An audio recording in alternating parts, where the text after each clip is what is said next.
This is a good place for us to step back and look again at chunking from another perspective.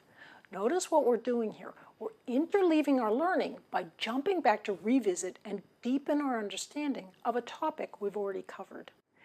There's an interesting connection between learning math and science and learning a sport. In baseball, for example, you don't learn how to hit in one day. Instead, your body perfects your swing from lots and lots of repetition over a period of years. Smooth repetition creates muscle memory so your body knows what to do from a single thought, one chunk, instead of having to recall all the complex steps involved in hitting a ball. In the same way, once you understand why you do something in math and science, you don't have to keep re-explaining the how to yourself every time you do it. It's not necessary to go around with 100 beans in your pocket and to lay out 10 rows of 10 beans again and again so that you get that 10 times 10 is equal to 100. At some point, you just know it from memory. For example, you memorize the idea that you simply add exponents, those little superscript numbers, when you're multiplying numbers that have the same base. 10 to the 4th times 10 to the 5th is equal to 10 to the 9th. If you use the procedure a lot, by doing many different types of problems, you'll find that you understand both the why and the how behind the procedure far better than you do after getting a conventional explanation from a teacher or a book. The greater understanding results from the fact that your mind constructed the patterns of meaning rather than simply accepting what someone else has told you. Remember, people learn by trying to make sense out of the information they perceive. They rarely learn anything complex simply by having someone else tell it to them.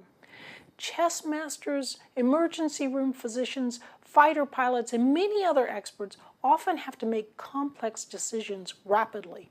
They shut down their conscious system and instead rely on their well-trained intuition, drawing on their deeply ingrained repertoire of chunks. At some point, self-consciously understanding why you do what you do just slows you down and interrupts the flow, resulting in worse decisions.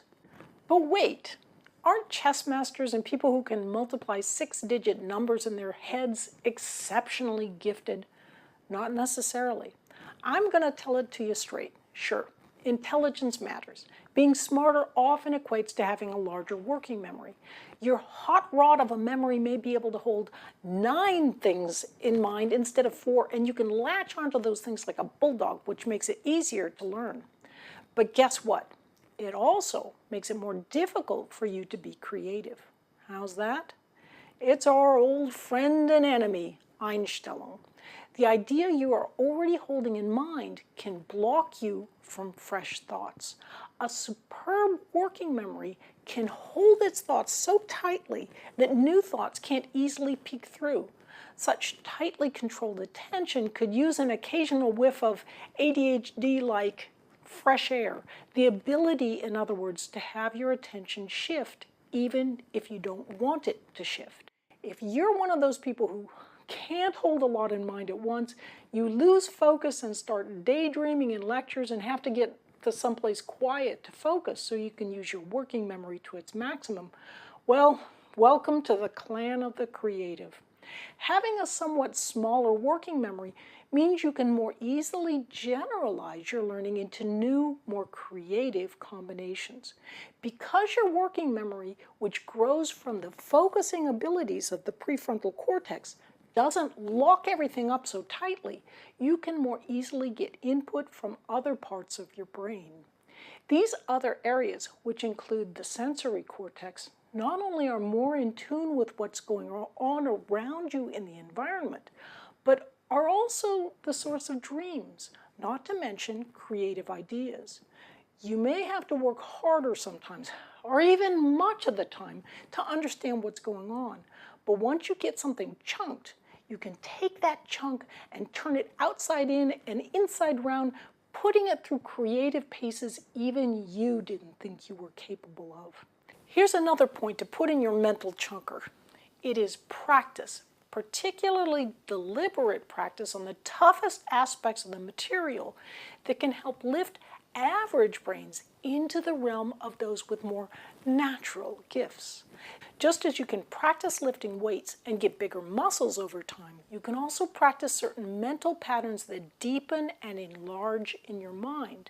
Whether you're naturally gifted or you have to struggle to get a solid grasp of the fundamentals, you should realize that you're not alone if you think you're an imposter, that it's a fluke when you happen to do well on a test, and that on the next test, for sure, they and your family and friends are finally going to figure out how incompetent you really are. This feeling is so extraordinarily common that it even has a name, the imposter syndrome. If you suffer from these kinds of feelings of inadequacy, just be aware that many others secretly share them. Everyone has different gifts. As the old saying goes, when one door closes, another opens. Keep your chin up and your eye on the open door. I'm Barbara Oakley. Thanks for learning how to learn.